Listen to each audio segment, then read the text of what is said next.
My son was not a fan of going to sleep. He would fight it. And so my husband, it was kind of a battle of wills. My husband was like, I'm going to read to him till he goes to sleep. And my son was like, I'm going to stay up all night. And so this battle of wills resulted in them reading tons and tons of literature. Hey everyone, this is Yvette Hampton. Welcome back to the Schoolhouse Rocked podcast. I am back with Courtney Sanford from the Delightful Art Co. And we're talking about art this week. So if you missed Monday's and yesterday's episodes, go back and listen to those. And this has been a fun conversation. It makes me want to, as soon as I'm done recording here, go and do some art with my girls because it's so much fun. I love doing that. I did not know I should have brought this picture with me, but my oldest has always been very artistic. My youngest, she was the one, this is so funny. We would pick her up from Sunday school. It was the only time we ever left her anywhere, but she would go to Sunday school and they always had a coloring page that went along with the Bible story. And before they could go play, they would have to color their coloring page. Like that's just kind of the order that they did stuff in. And she was not going to take her time to color in all of the things. So she would take one color of one crayon. I don't think she even cared what color it was. And she would scribble across the entire page just to say she colored it. And then she'd be like, okay, I'm gonna go play now. And she would be off playing because she's just so active. But she never has really been into art. And all of a sudden, last year she took an art class at the co-op that we go to. And now she can draw these beautiful portraits. It's incredible. And it's amazing to me that this girl who has never really been interested in art, all of a sudden can draw people. I mean, I can barely draw a stick figure. But she's drawing eyes and faces and noses and they're beautifully done. I'm like in awe of how well she's done on these. But God has somehow given her the talent to be able to draw. And we never even knew she had this talent. She didn't know she had this talent. And she did her first portrait. And we were like, wow, who did that? Did you really do that? And it's so exciting to see that. That's a myth. The myth that you're either born knowing how to do it or you're not, I think is kind of a myth that we could bust. Because there are a lot of things that you could learn, like she learned from her class. I can teach you a lot of tricks that can take you from stick figure to portrait. Yes. Like if you were to walk in and I was playing Bach's Brandenburg Concerto, you probably didn't think, oh, she just sat down and knew how to do that. You would think she practiced for a long time to be able to do that. It's the same with painting. We practice a lot. We don't show you the practice. Nobody sees the practice pieces because we throw them away. But we've practiced a lot. We practice those skills of brush control, mixing the colors. So there's a lot of practice that people just don't see that goes into drawing and painting. Yes, I agree. One of the talents that I think you really have to be born with is the ability to sing. I cannot sing to save my life. I could probably take voice lessons for 10 years and I'm still not going to be able to sing well. But art is different and being able to play an instrument is different. We talked about that with Andrew a few weeks ago. And so, I agree. I think art is just one of those things that the more you practice it, the better you get at it. And I think it's something that just about anybody can do. So we'll talk more about art today. But before we do, I want to say thank you again to our sponsor, BJU Press Homeschool. If you guys are looking for great curriculum that's taught from a solid biblical worldview, check them out at bjupresshomeschool.com.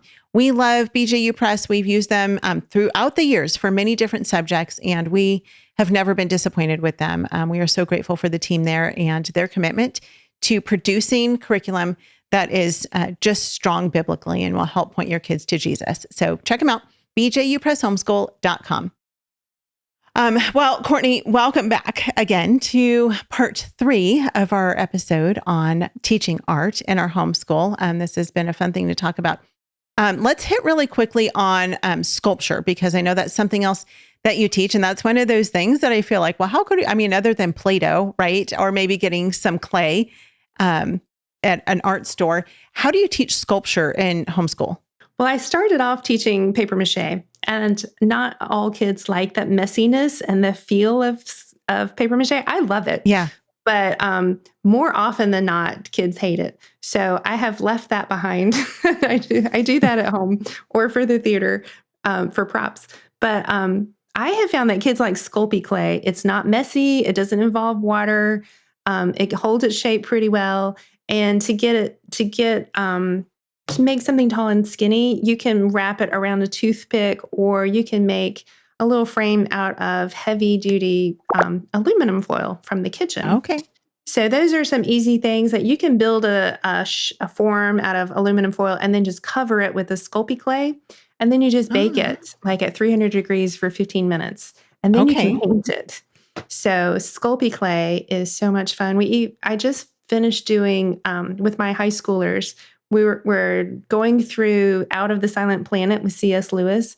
And there are creatures from another planet, and we don't really know what they look like. So I read to them what C.S. Lewis wrote about what they looked like, and then we sculpted them out of Sculpey clay. And that was really fun because they're super tall and thin, and that's hard to imagine. So we sculpted like what we thought they would look like, and then we stretched them out, and we'd get them to where we liked them, and then we'd bake them. And then they would stand up. And some of the students painted them, but we would shine a flashlight on them to get some dramatic lighting, and then we would draw them. So that was a really fun project. That is so fun. Where do you get Sculpey clay from? Just any art store? Yeah, any art store or Amazon. I like to get a 1 pound block of white Sculpey clay. Okay. And it's so easy to work with and mess free. Yeah, I'm writing that down right now. Because again, that's another thing. I'm always looking for things for Lacey to do with her hands while I'm reading, because that's just what she enjoys doing. And so, we're running out of ideas. She's like, I've done that. I've done that. I've done that. I've done that. I pulled out a puzzle the other day. She's like, I don't want to do a puzzle. Okay, well, let's make bracelets then. I don't know what to do. And she might be inspired by history. So like in our Latin class, they make Roman coins, or they look at Roman coins and then they make their own Roman coins. So they might put their own face on their coin. So fun. Yeah. And it doesn't take a ton of equipment. You can get plastic carving tools, or you could just use a pencil and some stuff from the kitchen to shape it. It's really fun. I know even Dollar Tree actually has quite a bit of art supplies, and they've got different little, kind of like art knives and, sculpting knives, things like that, I mean, they've got lots of options there. So that might be a good place to go. The other tip I'll give you is, if you're at the Dollar Tree, get one of their pieces of poster board. It feels almost like plastic. And it makes the best surface for doing art on, or clay or anything. So I just buy a bunch of them. And when it gets too bad, I just throw it away and get out a fresh one. Oh, that is a great idea. Then it doesn't make a huge mess all over your table, and you can lift it up and move it away when it's time for dinner, and not worry about having to eat your green beans around your clay, because that's no fun. Nobody wants to do that. So sculpture is fun. Do you teach sculpture? Do you have a class where you teach sculpture? Specifically, or do you just incorporate that into other classes? Yeah, I incorporate a lesson a semester in some classes. So different classes have different focuses, but I think it's important for any student who is coming through high school to have experienced sculpture of some kind. There are different things you can do with sculpture. You could do paper sculptures. Construction paper can be folded and bent and glued. But I like for them to have some kind of experience with 3D work before they finish high school. Yeah, so fun. Okay, let's talk for a few minutes about theater, because I know you have experience with theater as well. And this is, of course, one of the primary genres of art. I'll go through those again. We talked about those on Monday. I'm not sure if we talked about them yesterday. I think we did. But the 7 primary genres of art are painting, sculpture, architecture, literature, film, theater, and music. So talk about theater for a minute. Well, I started out my career, so I was graphic designer. My first and best job was at the Blumenthal Performing Arts Center in Charlotte, which is a huge performing arts center. We have theater, opera, ballet, local theater, Broadway shows. And so I got to design the ads and the billboards and the posters and everything print related. But I also got to go see every play. And I didn't have to pay for it. So I got to see all the opera, which is so expensive. I would have never paid for like all the opera. So I discovered that I loved opera and I loved ballet and all the things on the stage. So that was just a fabulous, and it was fun to contribute to the print and the advertising of that. And then when my kids were younger, they were in Christian youth theater around here. And so, of course, I would volunteer to to help out in any way that I could. So a lot of set painting, consulting with directors and costumes, and just being involved in all the creative stuff. And so what I've come to believe is that a play is just a painting that moves.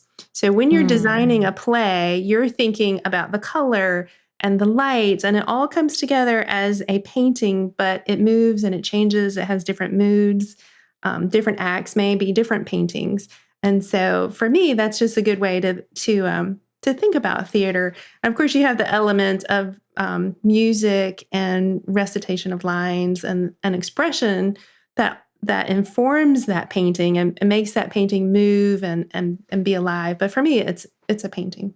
There used to be, it looked like a live painting that people would dress up, and on a stage, they would stage themselves as the painting, but they were real life people. Yes, I don't remember what that's like called. that. Yeah, we do one here where they retell the story of Beauty and the Beast, but instead of the people being turned into furniture, they're frozen into paintings. And so you have scenes where there's a frame and there's actually people frozen in the paintings. And then at some point they like take a breath and they step out of their frame and talk to you. And then they're like, they have to go back into their frame. Oh, that's so cool. That was a really fun stage to design because she wanted the whole stage to look like an art gallery. I'm like, I am on it. And so I painted a whole bunch of huge paintings. 3 of them were empty. And then my husband designed this fake wall so that they could come in and out of their painting. But I got to do the whole rest of the stage as big paintings. So that's so cool. That was wonderful. And I love, sometimes I'll teach set design classes there. And so it's fun to like help budding artists get their hands on big paintings and teach them how to transfer a small design that they make into a 2-story mural. Yeah. So that's a really fun way for artists to get involved in theater, or your theater people to get involved in art. It's such a great marriage of all the arts, I think. Yes. So very cool. Let's take a break. We'll be right back. Have you tried CTC Math yet with your child? Here's a testimonial from another happy homeschool mom. Amber said, "I'm absolutely thrilled with CTC Math. It's a rare find that I've used with my children for more than 5 years now. I have 6 children using CTC Math, and each child has found it easy to navigate and very applicable. Thank you so much for all that you are doing in providing quality math lessons for my children." If you're looking for a great online math program, visit ctcmath.com. That's ctcmath.com. Join Apologia for the Homeschool Bootcamp, a free video series that provides practical guidance and wisdom from experienced homeschool parents. You'll discover how to equip your family for academic, social, and spiritual success. Plus, you'll discover how to build deeper and stronger family relationships. Homeschool Bootcamp covers how to break free from the public school mindset, daily planning, supporting students with learning challenges, homeschooling as a working parent, navigating the high school years, and much more. Find this incredible free homeschool resource at apologia.com/bootcamp. We are back with Courtney. Before the break, we were talking, of course, about sculpture, and then we talked a little bit about theater. And a lot of places in this country now have oftentimes Christian theater groups, homeschool groups, which I think are really exciting because it's getting those kids who really are theatrical, or maybe they're dancers. Like you said, there's a lot of Christian dance companies, things like that, where kids are being able to use those talents that they have and express themselves in that way. And so I think that's really fun. And most big cities and towns that I'm aware of have some opportunity for kids to be able to get involved in those things. Of course, one that we've been strongly involved in is the Christian film industry. Of course, we made a movie, Schoolhouse Rocked, the Homeschool Revolution. And for several years, we went to the Christian Worldview Film Festival, which was amazing. We absolutely loved it. It's put on by the Kendrick brothers and several other men. And it is such a great opportunity for kids to get involved in the world of film. As a matter of fact, when you go to the film festival, there are many, many families. I don't know that I should say more than half, but it feels like more than half the families there are homeschool families, and they go, like the whole family goes. And so you've got all the way from babies up through teenagers and young adults, and they go as families, and they're learning about the art of filmmaking. And the thing that I love most about it, and really about anything that we do with art, is, again, using those gifts and talents that God has given us for his glory. And so, I think our audience, a lot of them know our story, that we're from Los Angeles. My husband worked in the Hollywood film industry for many, many years, and he loved the art of film, but he hated the industry that he was in, because he was like, I'm working in an industry that I don't even believe in. Like, we don't even have TV. We rarely go to the movies. And he just didn't like the product that he was producing. And so the Lord brought us into the world of Christian film, and we have absolutely loved it. And I know there are a lot of really cheesy Christian films, and some of the films that call themselves Christian films are not actually Christian films. There have been some that we've been just deeply disappointed in. They'll put that Christian label on it, and then we watch it and we're like, that wasn't Christian at all. What were they thinking? But there are some really good Christian films out there as well. And so, like anything else, you have to be particular about what you watch. But when you go to the Christian Worldview Film Festival, for those of you who have kids who are interested in film, whether it's makeup or set design, or, they want to be a location scout or a producer or a director or a lighting guy or, the camera guy, whatever it is, the Christian Worldview Film Festival, they've got people who work in every part of Christian film, and actors, they've got it all. And so it's really fun to go and be in the presence of other Christians who are working in that same field of Christian filmmaking. And so I recommend going to the film festival. Typically, I think it's been in the springtime, and they kind of move around. The last few years, they've been in Georgia, where the Kendricks live. They've hosted it at their church, I think. And so look it up. We'll put a link to it, Christian Worldview Film Festival. But for those of you who have kids who are interested in film, go with them if you can, and spend a week going to the festival, going to the guild beforehand, which is all the instruction and training and classes and networking and meeting people. And it's just a really fun way to develop that art of filmmaking in your kids, whether they're the ones behind the camera or in front of the camera, or, any of the support that comes with making good Christian films.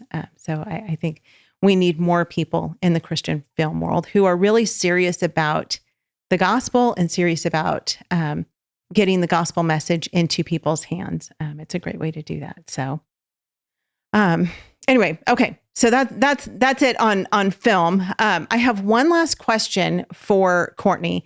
Courtney, I know that one thing that was really important for you in your homeschool, you've graduated all of your kids, but that your husband's involvement in your homeschooling was a really important part of your journey. Talk about that for the last few minutes. Yeah, I have to give him a lot of the credit for it. One of the things that he did starting very early on, actually he started doing this before the kids were homeschool age, was he started reading aloud to them probably at birth. And my son was not a fan of going to sleep. He would fight it. And so my husband, it was kind of a battle of wills. My husband was like, I'm going to read to him till he goes to sleep. And my son was like, I'm going to stay up all night. And so this battle of wills resulted in them reading tons and tons of literature. And this lasted for a long time. So he read aloud. And I think that really, I'm sure Andrew Pudwa talks about this too. That, yes. Hearing language read aloud really makes the kids smart.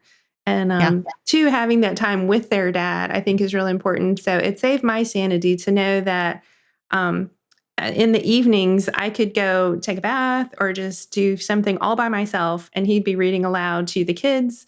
And, that was an extension of our homeschool. Now, he wouldn't let me pick the books, which made me sad because I really love to integrate everything. And I would have loved to have them read like something related to what we were doing in history. But my husband really did not like that. He did not want to be told what to do. And so I think for moms who are listening, I think the best advice I can give you is don't try to tell your husband what to do. But let him pick the book. It's totally up to him what he wanted to read. He picked the book and he read it. And so he would not read anything where the dad died. So like The Little Princess, hated that. Yeah. I love that. Mom dies. It's okay. So Disney. Okay. Oh gosh. Not just kidding. Not really. Dad's always the hero. Yeah. As he should be. Yeah. So he would read aloud, and I enjoyed listening from the other room. Like He would even read Junie B. Jones, and I can remember. We can both remember that's the funny. time he read the one where she colors on their white graduation gowns. You know it's going to happen. You know she's going to color on all of them, and so you know it's coming. And we're just laughing and crying and listening to these books together. It was so much fun. Oh, that's He's read, fun. From Junie B. Jones to Lord of the Rings. He has read it all. Yeah, I love so that. he did that. And then the other thing that he does is he's a super DIY, which is really why we homeschooled. He was like looking at the private school going, we could do that. Let's do it ourselves. And so he was on board with homeschooling before I was. And then whenever we were doing anything, like if I said, we're going to have a medieval feast at our house, he'll say, okay, I'll build the trebuchet. And so he and a couple other dads built, a life-size trebuchet, and how fun. They would launch pumpkins, and then they had to do computer simulations to make sure the pumpkins would go over the treetops. Yeah. And so the kids were all involved in that, and they've restored cars. They turned a bus into a camper. Wow. He's taught them how to fix their cars and all kinds of stuff. So that hands-on stuff with Dad. They've built a Da Vinci Bridge. He did a lot of building at the theater. So he was always involved with them, teaching them how to build things and just, the idea that you can figure it out if you want to, and we'll figure it out together was huge for them. He also helped too when if the boys were not really engaged in school, we'd sign them up for scuba classes. So he and the boys would take scuba classes. My oldest son did it so much. At one point, he was the youngest certified PADI scuba instructor in the world. Oh, wow. That's what he did for his gap year. But it started off because he wasn't giving math his all. And we're like, you know what? In scuba, if you don't do your math right, you die. So let's put in that. The same with flight school. So you can put them in flight school. If you mess up your math, you die. And then they start to pay attention. So that's kind of extremist, but you do what you got to do. Right. And you wouldn't have let them die. They make sure that they know how to do their math before they do those things. We check the math. Yeah. No kids died in our homeschool. Yeah. Good. I'm so thankful for that. So, well, that is so fun. I love that he was intentional about being involved. I think that more dads should be. And I think the reason that they often are not is because they don't know that they're needed. And they just assume mom is doing everything. And maybe mom is not intentional about asking him and just saying, hey, I really need your help. I could use your help with homeschooling. Because you think it's only, during the daytime hours, Monday through Friday. And oftentimes dad is at work during those hours. And so it just seems natural that, well, when dad comes home, school is done and he doesn't need to have any participation in it. And in reality, it is a huge blessing when dads are a part of the homeschool journey. And it's good because they also build that relationship with their kids, like your dad has done. Not your dad, your husband has done with your kids. So. Yeah, it sure is. And then, the evenings and being free to pick the book, those are the key to our success, I think. Yes. Yep. Yeah. So fun. Well, Courtney, thank you so much for being with us this week. It's been a true pleasure to be able to chat with you. Tell our audience one more time where they can find out more about the Delightful Art Co. and all of your books and your classes, your resources that you have. Go to www.delightfulartco.com. And on the front page, you'll see live classes, and that'll show you all the classes that you can do live on Zoom. And then you can also find self-paced classes, which are recordings, usually of me. And it'll be a set. We have different size sets. You can do a short run, see if you like it. And then if you go to our shop, we have books. So you can use the books at home, give you ideas. Once you go through one of the books, you'll probably be making up your own art lessons and integrating art into different subjects. It's just been magical to see how art makes another subject more memorable, more engaging, and more contemplative. Yeah, I love it. Thank you so much for being with us. And thank you guys for being with us this week. Thank you for listening and joining Courtney and myself. It's been a fun conversation. We love you guys. If there's any way we can be praying for you, please let us know. We sent out an email. We send out emails, every few weeks. And we sent one out several weeks ago. And it was in regards to the hurricanes that had come through North Carolina, which, by the way, Courtney is in North Carolina. By God's grace, she did not get hit by the hurricane. It was a few hours from her, but we know that several of you have been affected by those things. And so we heard from you, and it's been so exciting to hear from you and you've sent us emails just saying, here's our situation with our families. Please pray for us. And I want you to know that we are doing that. We have been praying for you and we will continue to do that. So if there's any way that we can be praying for your family, no matter what the situation is, we would love to be able to do that. It is truly an honor. So you can send us an email at podcast@schoolhouserocked.com. We love you guys so much. We are so grateful for you. Have a great rest of your week, and we will see you back here on Monday. Bye. You're listening to the Biblical Family Network. Hey, I'm Miki. And I'm Will. And we're the co-hosts of the Culture Proof podcast. We want to invite you to join us every week as we discuss what's happening in the world and then filter those happenings through a decidedly biblical lens. There are many questions, especially when we see what's happening in our culture today, but the answers are found within the Word of God. So that's where we want to look. Amen. When we resist those cultural trends that rival the truth, we remain culture proof. What does it look like to study God's Word with our kids? It's messy. I'll say that. And I think that's one of the things that trips up people the most. And so it's a good place to start. We think, that quietness is holiness, right? And it's not. We get wrapped up in thinking, my kids might interrupt, or this might happen, or that might happen, and we can't, get it done. And I think that's the biggest hurdle that we have for, really a lot of things, but definitely for time and word. Yeah. Is, looking for the perfect thing, looking for the quiet kids, looking for the sitting still kids, like all of those things. And that's not going to happen. So, if we can throw that out first, that's going to help us a lot as we proceed through, what does this need to look like?